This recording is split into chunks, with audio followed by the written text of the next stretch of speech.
Now, pinipinturahan na ni KG Copy ang ating bagong 75 gallon stand. Ang ginagamit ni KG Copy ay waterproofing para iwas kalawang din sa ating 75 gallon na stand para kapag nabasa siya, hindi tatagos dun sa bakal yung tubig.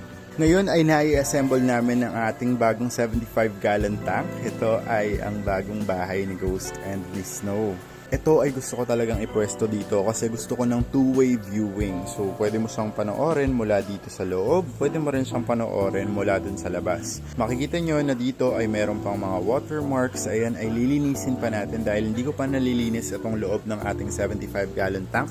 Pero kung titingnan nyo yung ating overhead sump, sobrang clear na niya. Na-clear out na natin yung debris. Nalinis ko na silang lahat. Ang susunod kong gagawin ay aalisin ko na itong pipe na to. I-re-realign ko yung pipe papunta dito sa ating 75 gallon tank para yung tubig ay automatic na nanggagaling sa ating water system. So we are going to remove this entire portion ng ating pipe. Iko-connect ko yan dito, papunta doon, tapos pabalik dito sa ating end pipe. Gusto ko lang mag-take ng time na i-appreciate yung ginawa ni Kevin and ni Kong dito sa ating stand. Nakita nyo kanina yung status ng ating stand. Medyo may kalawang na siya. Pinalitan ko rin pala yung styrofoam na nakalagay doon dahil medyo matagal na yun. Bumili ako ng black foam katulad nung nilagay ko doon sa shallow tank. Ayan ay binili ko sa Aqua Air Parañaque. Ito po yung view ng ating tank from the outside. So kitang-kita nyo talaga, nalalangoy dyan ang ating mga flower horn. Ito talaga yung gusto kong mangyari kasi gusto ko na nakikita ng mga nasa labas yung ating mga flower horn, si Ghost at si Snow. Kung nag-wonder kayo, lalagyan pa natin ng divider dyan sa gitna para hindi magkasama si Ghost at si Snow. Syempre, hindi pwede yun.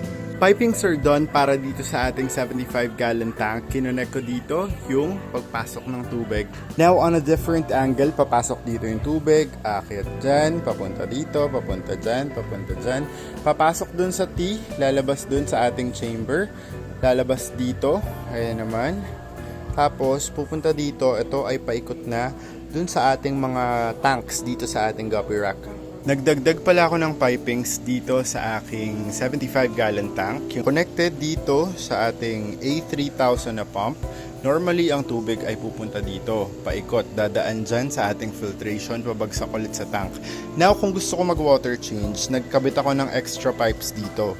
So, ang gagawin ko, ito, tumatakbo siya. Habang tumatakbo siya, ito ay bubuksan ko. So, pag binuksan ko to, yung tubig ay aagos dito. Tapos, papunta dun sa labas.